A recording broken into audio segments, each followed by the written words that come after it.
YSR Congress party పాలనలో ఆలయ పరిపాలన పరిసరాలన్నీ కూడా భ్రష్టుపట్టాయి అని ప్రచారం చేసుకొని ఓట్లు దండుకున్నటువంటి కూటమి నాయకులు అధికారంలోకి వచ్చిన తర్వాత వెంకటేశ్వర స్వామి ఆలయాన్ని ఎంతగా దుర్వినియోగం చేస్తున్నారో, భ్రష్టాచారం పట్టిస్తున్నారో లోకమంతా కూడా అర్థం చేసుకుంటున్నది.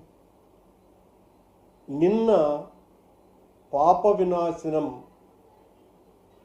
డ్యాంలో తిరుమల చరిత్రలోనే మొదటిసారిగా బోటింగ్ జరిగింది. దానికి సంబంధించి మొత్తం ఒక్కసారిగా వార్త బగ్గుమనేలో సరికి దాని మీద ఎలా వివరణ ఇవ్వాలనో అర్థం కాకుండా అటవీ శాఖ సిబ్బంది బోటింగ్కు సంబంధించిన ట్రయల్ రన్ జరుగుతున్నది అని చెప్పినట్టుగా తెలుగుదేశం పార్టీ మద్దతు పత్రికలే చాలా స్పష్టంగా రాసినాయి.